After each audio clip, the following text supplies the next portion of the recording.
Ma copine m'a trompé, je me sens complètement perdu. J'ai 33 ans et elle s'appelle May. On est ensemble depuis environ 3 ans.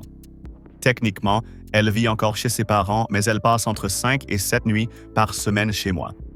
Même si elle ne participe pas au loyer ni aux factures, elle paye la plupart des courses et des petites dépenses. Ce que je veux dire, c'est qu'on est très sérieux. May a un travail qui l'amène à voyager assez souvent. En moyenne, c'est 3 à 5 jours par mois, mais c'est irrégulier. Parfois, elle est à la maison pendant 4 mois, parfois, elle part pendant 6 semaines, parfois, c'est une semaine sur 2 pendant un moment. C'est d'ailleurs surtout pour ça qu'elle vit encore chez ses parents. Elle dit qu'elle n'est pas assez présente pour justifier d'avoir son propre appartement. Bref, son travail est souvent très intense quand elle est en déplacement, surtout pour les courses séjours. Elle est technicienne pour un type de machine spécifique qu'on trouve généralement dans des lieux isolés et beaucoup de ces déplacements sont des urgences pour réparer des pannes. En plus, il n'y a pas toujours un bon réseau ou Internet.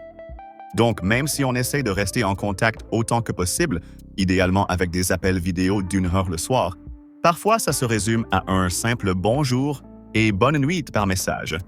Est-ce que cette situation me ravit? Non. Est-ce que ça m'a déjà vraiment dérangé? Non plus? May adore son boulot, et même si elle aimerait que les voyages soient plus réguliers et prévisibles, elle aime découvrir des endroits étranges et magnifiques, et voir la nature. Elle adore aussi prendre ses petits avions. Quelques-uns de mes amis ont toujours pensé qu'elle me trompait pendant ses voyages, surtout à cause de la fréquence à laquelle on fait l'amour quand on est ensemble. Ils doutaient qu'elle puisse se retenir quand elle est loin. Mais bon, moi je n'ai pas ce problème, alors pourquoi ce serait différent pour elle? On fait des contenus intimes ensemble qu'on utilise quand on est séparés. Et un de ses amis a été trompé 2 fois, donc il est très méfiant. C'est le genre de mec qui pense que dès qu'une copine change ses plans, à la dernière minute, ou travaille seule avec un homme, c'est ce qu'elle le trompe. Mais moi, je n'ai jamais douté. Quand on est ensemble, je n'ai jamais vu May regarder un autre mec. Et en plus, je lui fais confiance. Jusqu'à la nuit dernière, à 3 heures du matin, May a été appelée en dernière minute pour passer une semaine dans un endroit particulièrement isolé, où il n'y a que du téléphone satellite. Mais ce n'était pas la première fois, donc on a continué comme d'habitude, en s'envoyant « bonne nuit » et « bonjour » chaque jour. Elle me manquait, mais tout semblait normal. Puis, la nuit dernière à 3 heures du matin, j'ai reçu un appel de son téléphone. Ce qui est dingue. Je ne sais pas si tu connais les téléphones satellites, mais les appels vocaux coûtent genre 10 $ la minute, voire plus, et elle n'a pas ça dans son forfait. Elle pleurait et j'ai cru que quelque chose de très grave était arrivé, mais elle m'a dit qu'elle allait bien, physiquement du moins. Apparemment, ils avaient résolu le problème plus vite que prévu, et lors de la fête qui a suivi, elle s'est complètement saoulée et a fini dans la chambre de quelqu'un. Elle jure qu'ils ne se sont qu'embrassés et qu'elle s'est ressaisie ensuite.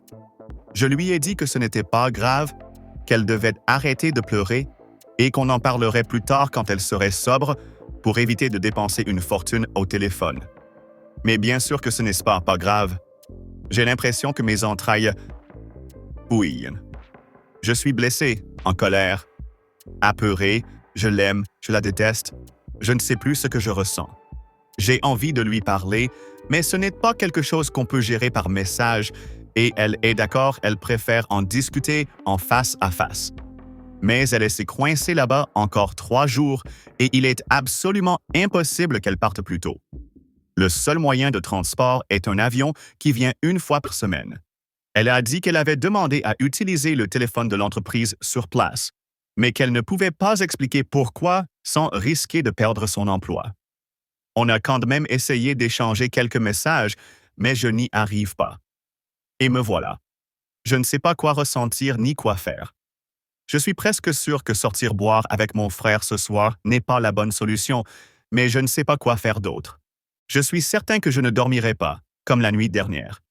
Et quand elle reviendra dans 3 jours, de quoi va-t-on parler? Est-ce que je peux vraiment la croire quand elle dit qu'il ne s'est rien passé d'autre?